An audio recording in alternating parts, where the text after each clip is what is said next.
예, 오늘 이제 마태복음 20장 이제 20절부터인데요. 오늘 본문은 예수님께서 예루살렘에 입성하기 전 바로 직전에 있었던 사건입니다. 오늘 본문의 사건을 통해서 예수님께서 우리에게 가르침을 주고 계시죠. 우리 크리스찬의 리더십은 어때야 되는지, 또 우리 성도는 세상 속에서 어떻게 살아야 되는 것인가에 대해서 오늘 이제 말씀을 가르침을 주고 계시는데요. 자, 오늘 말씀을 통해서 우리 각자에게 주시는 주님의 음성을 듣는 예배가 되기를 소망합니다. 요즘 21세기에 들어오면서 이제 가장 각광을 받는 분야가 있다면 아마도 리더십 분야가 아닌가 하는 생각이 듭니다. 이런 서점에 가보시면요, 정말 리더십에 관한 책들로 넘쳐납니다. 그렇죠? 1년에 수많은 책들이 쏟아져 나오고 있어요.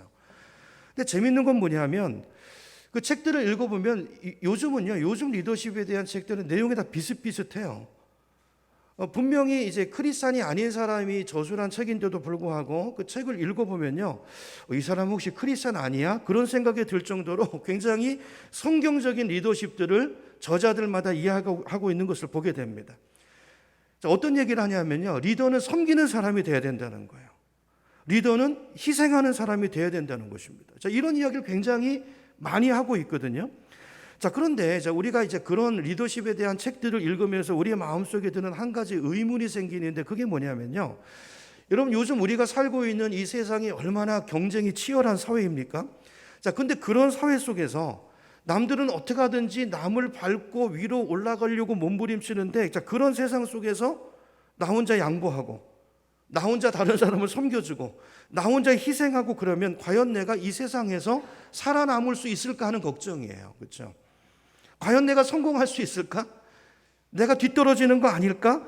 이게 이제 많은 사람들이 갖게 되는 두려움이고 의문인 것입니다. 자, 그래서 오늘은 그 부분에 대한 말씀을 좀 생각해 보려고 그래요. 자, 오늘 특별히 본문 이제 26절, 27절에 나오는 이 주님의 말씀인데요. 자, 26절 여러분의 성경으로 보세요. 자, 거기 보면 어떤 말씀이 있냐면, 너희 중에 누구든지 크고자 하는 자는 너희를 어떻게 하는 자가 되라고요? 섬기는 자가 되어야 된다. 그리고 너희 중에 누구든지 으뜸이 되고자 하는 자는 너희의 종이 되어야 하리라. 이렇게 말씀하셨어요. 자, 오늘 설교의 목표는요, 자, 우선 이 말씀의 의미가 뭘까를 좀 살펴보는 것이 첫 번째고요. 자, 두 번째는 정말 우리가 이 말씀대로 살아도 되는 것인지, 괜찮은 것인지, 그런 생각들을 좀 오전 오후까지 좀 한번 같이 나눠보려고 합니다. 자, 이런 관점을 가지고 이제 오늘 본문에 들어가서 오늘 말씀을 보면요, 자, 우리가 첫 번째로 깨닫게 되는 것이 뭐냐면, 자, 예수님의 제자가 된다는 것은 우리의 본성이 원하는 것과는 전혀 다른 길이다라는 거예요. 제자도는요, 우리 본성과 달라요. 그렇죠? 다르다는 거예요. 그래서 내 본성을 죽이지 않으면 예수님을 따라갈 수 없어요. 그래서 예수님께서 마태복음 16장 24절에 어떤 말씀을 하셨냐면요, 누구든지 나를 따라오려거든, 그러니까 내 제자가 되려면 그 말이죠, 나를 따라오려거든 어떻게 된다고요? 첫째, 자기를 부인하고 그 다음에 자기 십자가를 지고 나를 따라야 된다, 이렇게 말씀하셨어요. 그러니까 자기 부인이 없으면, 자기 십자가를 지는 것이 없으면, 여러분, 자기 십자가를 진다는 게 뭐겠어요? 내 본성, 내 자아, 이걸 십자가에 못 박고 죽이는 거죠. 그거 없이는 예수님의 제자의 길을 걸을 수 없다라는 것입니다. 전혀 다르다는 거예요. 가치가 다르고 방향이 다르고 추구하는 것이 달라요. 자, 20절부터 보겠습니다. 우리 20절을 보면, 자, 그때 세베대의 아들들의 어머니가 아들들과 함께 예수께 다가와서 절하며 무엇인가를 청하였다. 자, 21절, 예수께서 그 여자에게 질문하시죠. 무엇을 원하십니까? 여자가 대답합니다. 나의 이 두 아들을, 여기 두 아들은 누구죠? 야고보와 요한이에요. 야고보와 요한, 예수님의 제자 중에서 이 두 아들을 선생님의 나라에서 하나는 선생님의 오른쪽에, 하나는 선생님의 왼쪽에 앉게 해주십시오. 일종의 청탁이죠, 청탁. 자, 근데 이런 류의 청탁은 어렸을 때는 엄마가 찾아와서 하기도 하죠. 자, 그런데 보통 성인이 되면 자기가 알아서 하지 않습니까? 근데 오늘 본문에 보면 야고보와 요한의 경우에는요, 엄마가 다 큰 두 아들을 데리고 와서 예수님에게 절하면서 부탁을 하고 있어요. 재미있는 장면이죠. 자, 청탁의 내용이 무엇입니까?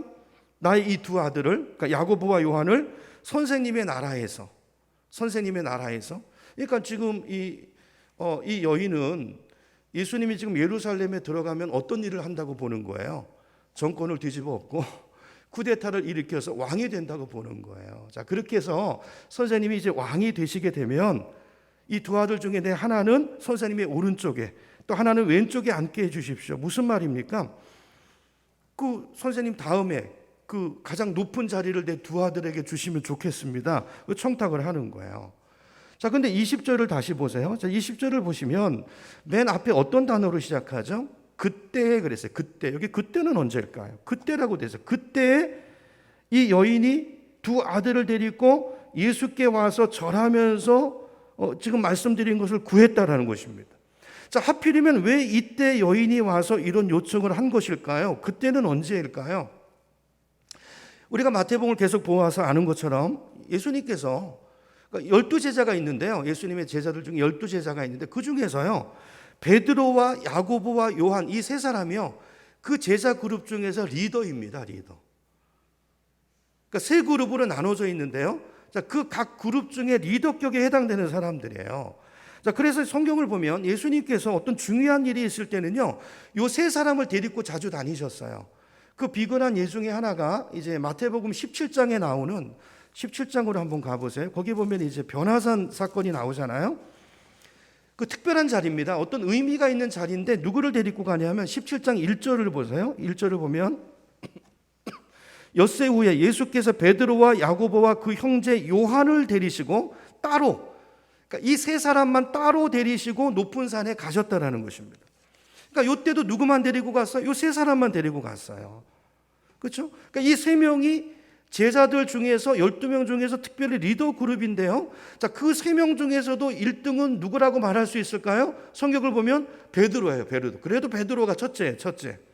자, 그런데 그 첫째가는 베드로가 오늘 본문 바로 앞에 지난주에 봤던 마태복음 19장에 보면 예수님에게 혼나는 장면이 나오죠. 다시 19장으로 가보세요. 19장 27절로 가보면 베드로가 예수님에게 질문하죠. 보십시오. 저 부자 청년은 돈 때문에 예수님을 버리고 갔지만 보십시오. 저는 모든 것을 버리고 선생님을 따르지 않았습니까? 그러니 우리가 무엇을 받을까요? 뭘 받겠습니까? 자, 그 질문에 대한 예수님의 대답이 뭐였어요? 보상이 있어. 상이 있을 거야. 자, 그런데 30절, 19장 30절 뭐라고 말씀하죠? 먼저 된 자가 나중되고 나중된 자가 먼저 되는 일이 많을 거야 그랬어요. 이게 무슨 말일까요? 베드로에게 말씀하시는 거예요. 네가 꼭 1등일 거라고 생각하지 마. 네가 1등이 아닐 수 있어. 그 의미라고 말씀을 드렸었죠. 그래서 오늘 본문의 그때는 이 일이 있고 나서 그때예요. 이 일이 있고 나서. 베드로가 부동의 1등이라고 생각했는데 예수님이 아닐 수 있다고 얘기했거든요. 그때, 그 틈. 그러니까 베드로가 첫째 자리에서 밀려날 수 있다는 그 가능성을 보았을 때, 그때 지금까지 이 여인의 아들, 두 아들은 둘째 아니면 셋째였는데 이 기회에 베드로를 제끼고, 그죠? 두 자식을 하나는 1등하고 하나는 2등을 만들려는 생각으로 둘을 데리고 이 엄마가 예수님을 찾아온 거예요. 충분히 가능한 상상이죠. 성경에는 없어요. 근데 제가 문맥성으로 보면 그럴 거라는 얘기가 제 생각이 해석인데요. 그럴 법하잖아요. 자, 그랬더니 예수님께서 22절에 이렇게 말씀하세요. 자, 22절 봅니다. 예수께서 대답하셨다. 너희는 너희가 구하는 것이 무엇인지도 모르고 있구나. 내가 마시려는 잔을 너희가 마실 수 있느냐? 그들이 대답합니다. 마실 수 있습니다. 그랬어요. 자, 여기 이제 잔이라는 단어가 나오는데요. 여러분, 구약에서 잔이라고 하는 것은요, 하나님의 진노를 나타낼 때 쓰는 표현이에요. 잔. 내가 받을 진노의 잔을 너희가 받을 수 있어, 그 말이죠. 그 여기서 말하는 예수님 말씀하시는 잔은 뭐예요? 이제 다음 주에 이제 예루살렘에 들어가서 예수님이 지게 될 십자가를 말하는 거예요. 근데 야고보와 요한은요, 이 의미를 모르고 넙죽 대답합니다. 마실 수 있습니다. 할 수 있습니다. 자, 이렇게 대답했는데 이때 이 야고보와 요한이 한 말의 의미는 뭘까요? 할 수 있습니다라고 한 말은 내가 주님이 십자가를 질 수 있습니다. 나도 죽을 수 있습니다. 그 말이 아니고, 자, 이 사람들의 관심은 뭐라고요? 1등 되는 데 있어요. 1등 되는 데 있기 때문에, 자, 1등, 2등을 하기 위해서 어느 정도 희생과 고난이 필요하다고요? 그거나 얼마든지 할 수 있어요. 그 말이에요. 그 생각으로, 그러니까 듣고 싶은 걸 듣는 거죠. 그 생각으로 예수님의 말씀이 진의를 파악하지 못하고 자기 욕심, 자기 생각에 빠져가지고 대답을 한 것입니다. 자, 그런데 어쨌든요, 그 의미를 다 모르고 한 말이긴 하지만 이 두 사람은 실제로 자기들이 말한 대로의 인생을 삽니다. 성경을 보면 제자들 중에서 가장 먼저 순교한 사람이 누구죠? 야고보예요, 야고보. 사도행전에 나옵니다. 근데 요한은 일찍 죽진 않았지만 평생 오래 살면서 고난의 삶을 살았어요. 정말 고난의 삶을 살았어요. 예수님이 말씀하신 것과 자기들 입으로 고백한 것과 똑같이 됐죠. 자, 23절로 갑니다. 23절. 할 수 있습니다. 그러니까 주님이 말씀하세요. 맞다. 너희 그렇게 살 거야. 너희는 내 잔을 마실 거야. 자, 그러나 나의 오른쪽과 왼쪽에 앉히는 그 일은 내가 할 수 있는 일이 아니고 그 자리는 내 아버지께서 정해놓으신 사람들에게 돌아갈 거야. 자, 이렇게 말씀하세요. 여러분, 이제 이 본문을 쭉 읽으면서 드는 생각이 뭐냐 하면 서두에 말씀드린 거예요. 제자가 된다는 것은, 그 길을 간다는 것은요, 절대로 내 본성이 바라는 것과는 다른 길이라는 거예요. 여러분, 이걸 염두에 두셔야 돼요. 예수님 그 말씀하시는 거예요, 제자들에게. 그거 알고 그 계산을 하고 따라오라 그랬어요. 계산을 하고. 헛된 꿈 꾸지 말고 제자가 된다는 게 뭔지, 예수를 믿는다는 게 뭔지를 바로 알고 그리고 나를 따라라, 그 말이에요. 여러분, 우리의 본성은요, 고난을 원하지 않습니다. 낮은 데 있고 싶어 하지 않습니다. 할 수 있으면 높은 곳으로 올라가고 싶어 합니다. 자, 그런데 제자가 되는 길은요, 정반대예요. 높아지는 것이 아니라 낮아지는 거예요. 예수님 보세요. 낮아지셨잖아요. 그렇죠? 예수님 말씀하시잖아요. 나는 섬김을 받으러 온 것이 아니고 너희 착각하지 마. 섬기러 온 거야. 그리고 내가 모으려는 하나님 나라의 백성은 다 이런 사람들이야. 예수님이 이 땅에 오신 목적은 하나님 나라를 세우시는 거잖아요. 그리고 천국 백성들을, 그분이 예수님이 왕이 되셔서 천국 백성들을 불러 모으시는데, 자, 어떤 사람이 천국 백성이 될 수 있는가? 세상의 가치가 아니라 하나님 나라 가치를 가지고 자기를 부인하고 자기 십자가를 지고 예수를 따를 그 각오가 준비가 되어 있는 사람, 그 길을 걸어갈 수 있는 그 결단이 있는 사람, 그 사람이에요. 그 사람. 그 사람이 제자가 될 수 있다는 거예요. 그러니까 높아지는 게 아니고, 기억하세요, 낮아지는 거예요. 예수 믿는다는 거는. 우리 신앙이 점점 성숙하고 믿음이 좋다는 것은 누군가를 위해서 희생을 감수하고 누군가를 섬기고 누군가를 위해서 영혼을 살리기 위해서 고난을 기꺼이 받는 그 사람이 믿음이 좋은 사람이고 하나님 나라의 리더고 천국에서 높은 자라는 것입니다. 물론 오늘날 우리 대한민국에 사는 믿음 생활하는 우리들은 예수님 당시 사람들처럼 내가 예수 믿는다는 것 때문에 순교를 당한다든지 뭐 감옥에 들어 이런 일은 일어나지 않아요. 자, 그럼에도 불구하고 내가 정말로 예수님의 제자로 살아간다면, 정말 제자도의 그 길을 걸어간다면 어떤 식으로든지요, 내 삶에 고난과 희생이 따라오게 돼 있어요. 여러분, 내 삶을 잘 점검해 보셔야 됩니다. 점검해 보셔야 돼요. 때로는 손해볼 때가 있고요, 예수 믿는 것 때문에. 누군가 영혼을 건져야 되기 때문에 그것 때문에 내 권리를 포기해야 될 때가 있고요, 억울하지만 내가 입을 다물고 참아야 될 때가 있고요, 내가 잘못한 것이 없지만 저 사람이 잘못했어요. 근데 내가 먼저 가서 사과하고 용서를 구해야 될 때가 있다는 거예요.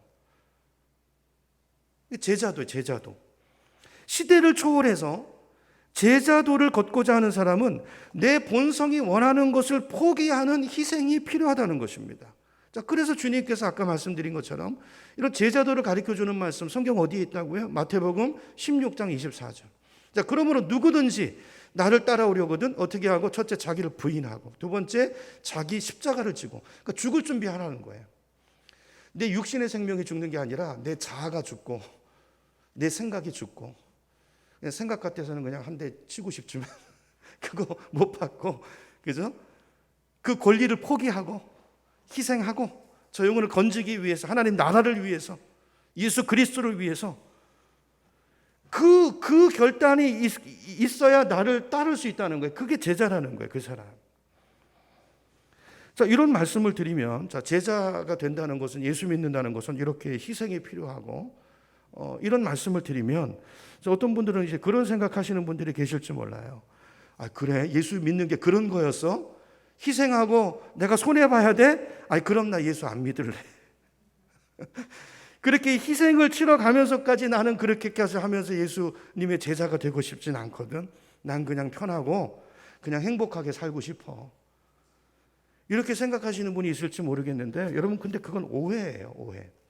자, 왜 오해냐면요. 자, 우리에게는 잘못된 선입관이 하나 있는데 그게 뭐냐면 내가 내 본성을 따라 살면 하고 싶은 대로 하고 살면 그게 행복이라고 생각해요. 맞습니까? 아닙니다. 그리고 내 본성을 거슬리는 삶을 살면 내가 불행해질 거라고 생각해요. 전혀 그렇지 않습니다. 오해예요, 오해. 여러분 우리가 기억해야 될 것은 내 본성은요 타락한 본성이라는 걸 기억하셔야 돼요. 타락한 본성이에요. 타락한 양심이에요. 여러분 실제로 가만히 한번 생각해 보세요. 우리의 본성은요 항상 내 마음대로 하는 걸 좋아하지 않아요. 누가 간섭하는 거 싫어하죠. 내 생각대로 하는 걸 좋아해요. 근데 여러분 정직하게 들여다보세요. 내 생각이 항상 옳습니까? 아니죠. 오히려 우리가 어떤 선한 일을 하려면, 옳은 일을 하려면 내 본성을 거슬려야 될 때가 더 많아요. 우리 본성은 의로운 일, 공의 이게 아니고 그냥 내 유익만 구하고 이럴 때가 많다고요. 자, 예를 들어 볼게요. 여러분 내가 누군가를 도와주려면 어떻게 해야 되죠? 우리 본성은 누워서 TV 보고 싶습니다. 쉬고 싶어요. 저 사람 나랑 상관도 없는데. 근데요, 그 사람을 도와주려면 성령이 나한테 그 마음을 주셨다면 그 일을 감당하려면요, 쉬고 싶은, 그죠? TV 보고 싶은 내 본성을 꺾어야 돼요. 꺾어야 돼요. 그 본성을 거슬러야 일어나서 반찬이라도 좀 만들어가지고 그 아픈 목장 식구 가서 돌볼 수 있고요, 이웃을 섬길 수 있게 되는 거예요. 본성을 따라가면 못합니다. 하나님이 주시는 말씀을 따라가야 되는데 늘 그 본성이 말씀과는 거슬려요. 부딪혀요. 그때 어떻게 해야 되죠? 자기를 부인하는 거예요. 그리고 그 말씀을 성령을 따라 사는 거예요. 이게 제자도의 길이라고 주님께서 말씀하시는 거예요. 자, 이걸요, 예수 믿지 않는 사람들도 알까요, 모를까요? 내 본성대로 살면 안 된다는 걸 알죠. 그래서 대부분의 사람들은요, 내가 100% 내 본성을 따라서 살면 내가 절대로 좋은 사람이 될 수 없고 선한 삶을 살 수 없다는 것을 본인도 알아요. 그래서 사람들은 어떻게 선택하냐면요, 내가 선한 사람이 되기 위해서 뭔가 인정받기 위해 이것도 높아지고자 하는 욕망에서 나오는 거예요. 동기가 다르죠. 이따 또 말씀드리겠지만 어쨌든 겉으로 드러나는 것을 본다면 어쨌든 그래서 어느 정도는요 내 본성을 죽여요. 어느 정도는 내 본성에 반하는 삶을 살려고 노력해요. 근데 100%는 아니에요. 왜냐하면 내 본성을 다 죽이면 내 삶이 너무 힘들고 재미없고 하고 싶은 거 못하고 고단하고 내 인생이 피곤할 것 같은 생각이 들거든요. 100%는 아니고 어느 정도 내가 필요한 부분에서, 그리고 어느 정도는 내 본성이 하고 싶은 것들도 좀 하면서 좀 죄도 은밀히 즐기면서 그렇게 적당히 중간쯤 어느 지점에서 이제 균형을 잡으면서 살려고 하는 것이 대부분의 사람들의 생각입니다. 맞죠? 아니에요? 대부분 그래요, 사람들이 보면. 근데 여러분 이렇게 살면요 인생에 절대로 행복하지 않아요. 자기 생각이에요. 이렇게 살면 그래도 편하지 않을까. 양심은 거슬리고 근데 이렇게 완전히 가지 못하고 많은 사람들이 이렇게 어정쩡한 스탠스를 취하고 있어요. 근데요 이렇게 살면 절대 행복할 수 없어요. 왜냐하면 우리 안에 있는 이 본성은요 말씀드린 것처럼 타락한 본성이고 이기적인 본성이고 죄된 본성이기 때문에 우리 삶을 무너뜨리는데 이게 적당한 선에서 균형을 잡도록 우리를 내버려 두지 않습니다. 계속해서 그 본능이 원하는 곳으로 우리를 묶어서 끌고 가요. 끌고 가요. 자, 근데 반면에 이제 우리 예수 믿는 사람의 경우를 보면요, 우리가 예수 믿게 되면 우리 안에 누가 오시죠? 누가 옵니까? 성령님이 오시죠. 그분이 오셔서 날 다스리기 시작해요. 성령님이 어디로 오십니까? 내 양심 한 가운데 오세요. 내 양심 가운데 오셔서 그 안에서 하나님이 불러 일으켜 주시는 새 마음이 있어요. 새 마음. 새로운 생각들이 있어요. 그게 뭘까요? 야, 이제는 네 본성대로 살면 안 돼, 이거예요. 전에는 내 본성이 시키는 대로 살았어요. 대부분 세상 사람도 그러잖아요. 근데 우리 예수 믿는 사람은 성령이 오셔서 다른 욕구가 일어난다고요. 새 마음이 일어난다고요. 성령이 우리 속에서 말씀하신다고요. 네 본성은 그렇지만 그게 아니고 너 이렇게 살아야 돼. 이렇게 말씀한다. 근데 이게 우리 속에서 이제 갈등을 일으키는 걸로 보이는 거죠. 내 본성은 여전히 내 안에서 본성대로 살라고 말하고, 양심은 성령의 말씀을 받아서 선하게 살려고 하는 욕구들이 일어나기 시작해요. 그 가운데서 절대로 이거를 한 중간에 50대 50 이렇게 하려고 하면요, 절대로 그 갈등을 이길 수 없고 행복할 수가 없어요. 이런 둘 중에 하나를 선택하셔야 됩니다. 하나를 죽이셔야 돼요. 그러지 않고 한 50%는 본성으로 살고 한 50%는 좀 말씀을 따라가려는 스탠스를 취하면 제가 볼 때 그 사람이 제일 불행한 사람이에요. 그렇게 믿음 생활하는 사람이 제가 볼 땐 제일 측은하고 불쌍해요. 왜냐하면요, 내 뜻대로도 못하고요, 나가서 놀지도 못해요. 주일날에 교회 오는데 근데 기쁨은 없어요. 감격은 없어요. 내 뜻대로 살지도 못하고 마음대로 죄 짓지도 못하고 주님 뜻대로 살지도 못하고 사고 싶은 것도 못 사고 마음에 뭔가 양심이 자꾸 말을 해요. 놀고 싶은 것도 못하고 어정쩡한 사람이 되는 것입니다. 자유가 없고요, 기쁨이 없고요, 늘 둘 사이에서 고단하고 괴로운 인생을 살게 돼요. 이게요, 오늘날 실제 많은 성도들의 모습인 줄 아십니까?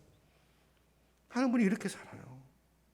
여러분, 우리가 기억해야 되는 것은 절대로 우리는 중간 어디쯤에서 균형을 맞출 수 없어요. 그건 마귀의 거짓말입니다. 그러나 하나님의 방법이 아니에요. 열왕기상 18장 21절을 보면 엘리야가 이런 얘기를 합니다. 스크린에 나오죠. 제가 읽습니다. 엘리야가 모든 백성에게 가까이 나아가 이르되 너희가 어느 때까지 둘 사이에서 머뭇머뭇하려느냐. 그래서 머뭇머뭇하느냐. 여호와가 만일 하나님이면 그를 따르고 바알이 만일 하나님이면 그를 따를지니라.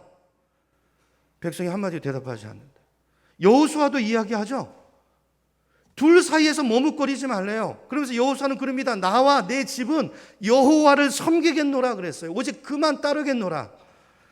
여러분, 오늘 예수님께서 우리에게 하시는 말씀이 뭐냐면 선택하라는 거예요. 우리 마태복음 6장에도 나오죠. 두 주인을 섬길 수 없다는 것입니다. 우리는 두 주인을 섬길 수 있다고 생각해요. 균형을 맞추면서 돈도 섬기고 예수님도 섬기고. 근데 그거는 하나님을 섬기는 게 아니라고 말씀하세요. 우상을 섬기는 것이지. 그 목적을 위해서 주님이 필요한 것이지, 주님을 이용하는 것이지, 주님을 예배하는 자의 자세가 아니라는 것입니다. 자, 그러면서 결단을 요구하면서 주님께서 약속하세요. 내 인생을 주님께 맡기면요, 주님은 중간에서 균형을 잡게 해주시는 게 아니라 우리 본성을 바꿔주시겠다는 거예요. 본성을 바꿔주시겠다는 거예요. 이제부터는 내 욕심대로 사는 것이 즐겁지가 않고 하나도. 여러분, 그런 체험 하십니까? 하시죠?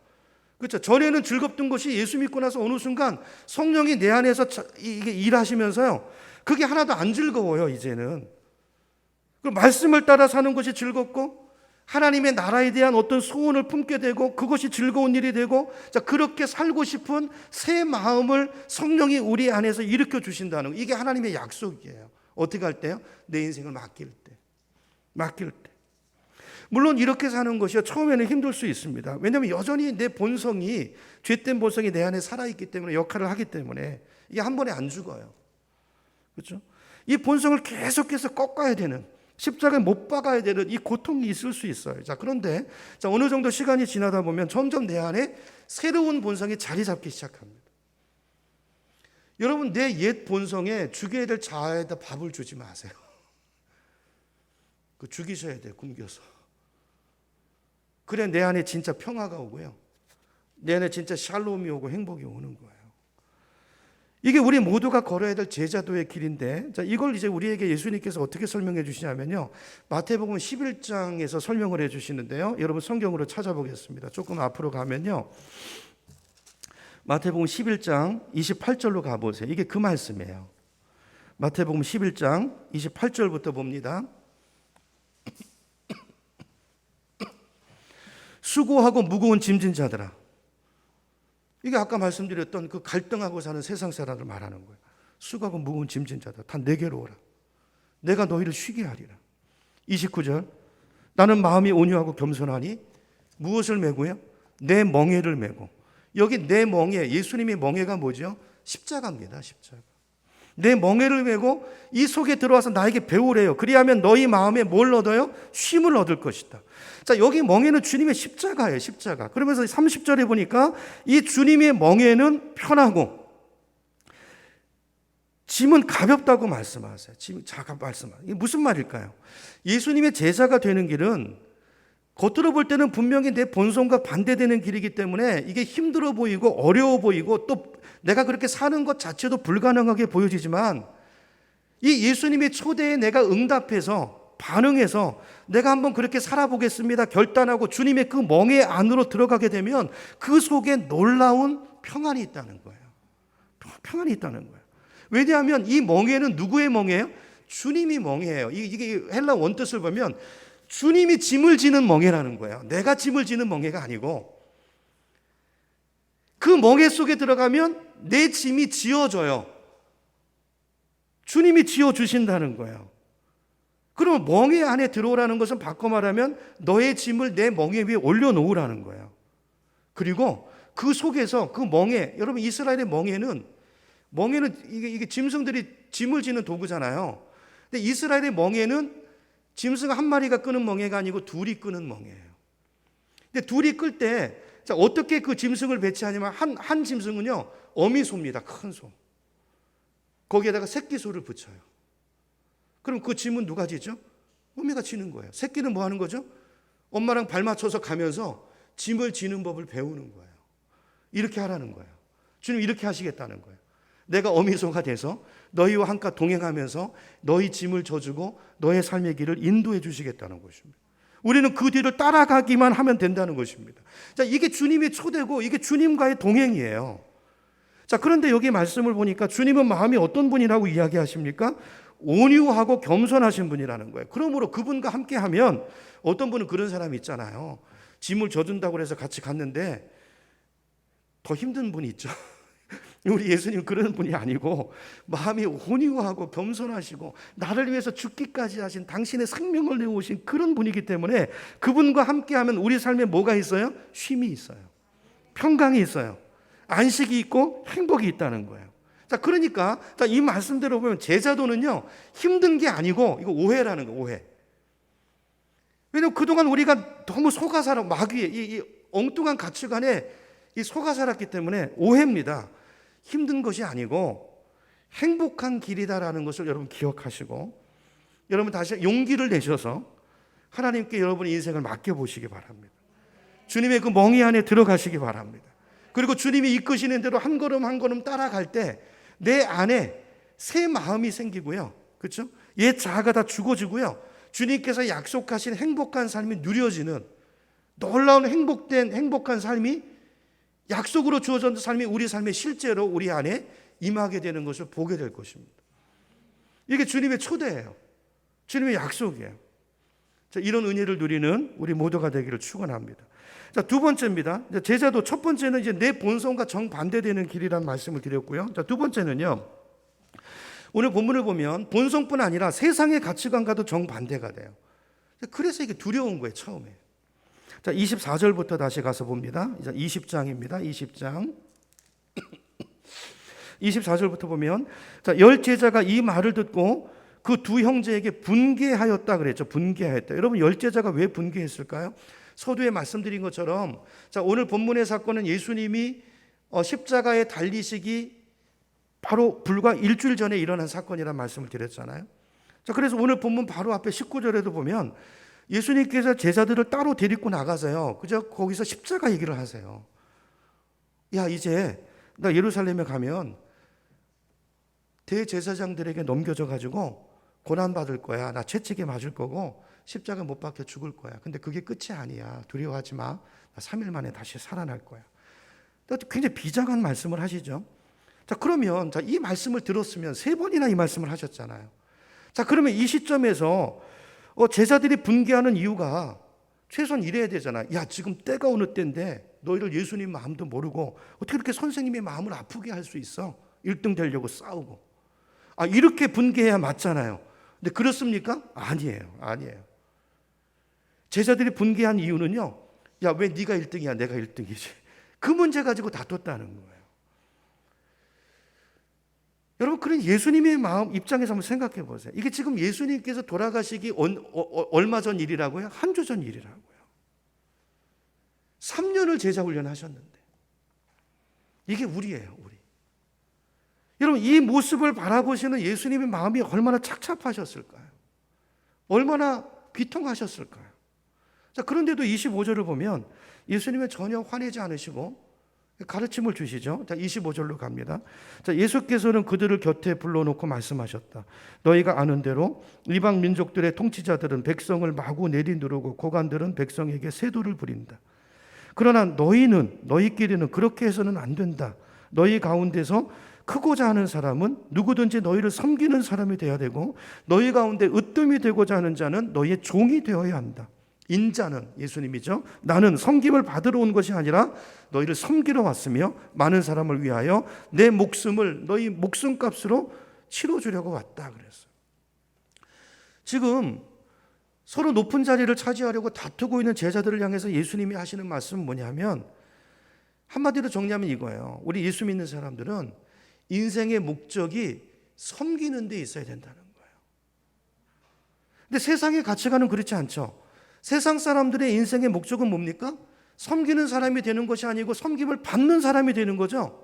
여러분, 사람들이 돈을 많이 벌려고 하는 이유가 어디 있습니까? 왜냐하면 돈이 있어야, 돈을 많이 가지고 있어야 섬김을 받기 때문에 그래요. 어디 가도.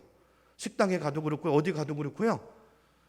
벤츠 타고 온 사람 다르고 다르더라고요. 제가 보니까. 여러분, 사람들이 높은 자리에 올라가려고 하는 이유가 어디 있습니까?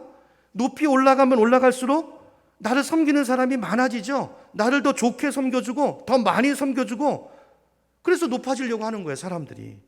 맞죠? 이게 세상의 가치관인데, 자, 근데 예수님께서 하시는 말씀은 뭐예요? 우리 예수 믿는 사람은 그렇게 살면 안 된다는 거예요. 교회 안에서만이 아니라 세상 속에서도, 여러분, 세상 속에 있지만 세상 속에 하나님의 나라를 우리는 만들어가는 사람들이기 때문에 하나님 나라의 가치를 따라 살아야 된다는 거예요. 그래야 하나님 나라의 백성이라는 것입니다. 섬김을 받고 있으면 그건 우리를 부르신 목적이 아니라는 거예요. 예수님이 이 땅에 오신 목적은 그분의 나라를 세우기 위해서 오셨다고 그랬잖아요. 그래서 천국 백성들을 지금 모으고 계시는데, 자, 어떤 사람이 천국 백성인가? 이 마음을 가진 사람이에요. 누가 하늘나라에서 큰 사람인가? 섬김을 받는 사람이 아니고 더 낮은 곳에서 더 많은 사람을 섬기는 자라는 거라는 거예요. 그러니까 세상의 가치관과 하나님 나라의 가치관은 완전히 다른 것입니다. 세상 사람과 오늘 우리들은요, 삶의 목표가 달라요. 목표가. 가치가 다르고 추구하는 것이 달라요. 세상 사람들은 왜 공부하죠? 높은 자리에 올라가서 섬기는 사람이 되려고. 여러분, 왜 아침부터 밤까지 열심히 일합니까? 많이 갖고 많이 누리고 그래서 섬김을 받으려고. 자, 그러나 우리는 그렇지 않아요. 우리는 왜 공부하죠? 섬기는 사람이 되려고. 왜 높아지려고 합니까? 섬김을 받으려고 높아지는 거 아니라 더 높은 자리에 올라가서 더 많은 사람을 더 효과적으로 섬기기 위해서 우리는 높은 자리를 올라가려고 하는 거예요. 다른 것입니다. 이런 세상의 가치관과는 완전히 반대가 되는 가치관이에요. 한 걸음 더 나아가서 27절로 가보서 27절을 보면 너희 가운데서 으뜸이 되고자 하는 사람은 너희의 뭐가 되어야 된다고요? 종이 되어야 된다 그랬어요. 여러분, 이건 파격적인 말씀이에요. 이 당시는 실제로 노예가 있던 시대거든요. 노예가 되어야 된다는 거예요. 다 종이 된다는 것이 구체적으로 뭘 말하는 것인가? 하나님과의 관계에서 종이 돼야 되고 인간과의 관계에 대해서 종이 돼야 된다. 이걸 우리가 어떻게 적용해서 이 시대에 우리가 받아야 될 것인가? 구체적인 적용점은 이제 오후 시간에 좀 나누기로 하고요. 자, 오늘은 이제 이 시간은 결론적으로 말씀을 정리하면 천국에서 누가 큰 사람인가? 겸손한 사람이고 섬기는 사람이다. 예수님처럼. 바라기는 저와 여러분이 자, 이런 성도가 되고, 자, 이렇게 다르게 사는 성도가 되고, 또 어느 곳에 가서 지도자가 될 때 이런 리더십을 가진 우리 크리스찬 리더들이 다 되시기를 주님의 이름으로 축원합니다. 근데 이게 쉽지 않아요. 왜냐하면 우리도 대부분 많은 시간을 세상적인 영향을 받으면서 세상의 교육을 받아왔기 때문에 사실 쉽지 않습니다. 그래서 자기 부인이 필요해요. 자기 십자가를 지고 말씀대로 살기 위해서. 때로는 손해보고 또 경쟁에서 뒤처질, 실제로 그런 일이 단기적으로 볼 때는 있을 수 있어요. 오후에 더 자세히 보겠지만 그런 두려움도 있고요. 근데요, 절대 그렇지 않습니다. 왜냐하면 이게 약속이에요. 약속. 하나님의 말씀이고, 자, 세상적인 원리로 볼 때는 안 되는데 우리는 하나님의 나라 백성이라니까요. 세상에 있지만 하나님의 통치가 있어요. 우리 안에. 세상 사람들에게 해당되지 않는 우리에게 임하는 하나님의 보호가 있고요. 주님의 은혜가 있어요. 은혜가. 그래서 우리는 손해볼 것 같지만 손해보지 않는 거예요. 바울이 말하는 것처럼. 망할 것 같은데 안 망해요. 우겨쌈을 당했는데 쌓이지 않아요. 왜요? 하나님의 나라, 주님의 통치 안에 있는 주님의 백성이기 때문인 것입니다. 우리가 정말 주님 앞에서 열심히 살려고 노력하고 남보다 더 애쓰고 여러분 그러셔야 돼요. 그러면서도 우리는 겸손해야 되고 섬기려고 노력해야 되고, 자, 이렇게 사는 게 크리스찬의 삶인데, 이게 우리가 이 땅에서 살아내야 될 성도의 책임입니다. 책임. 이렇게 해서 하나님의 나라가 보여져야 돼요. 하나님 나라가 어떻게 다른지, 세상의 가치가 얼마나 다른지. 자, 이렇게 살 때 그 사람의 인생은 예수님 말씀에 절대로 꼴찌가 되지 않을 것이다. 그렇죠? 절대로 우리 인생이 그런 희생과 섬김이 무의미하지 않을 것이다.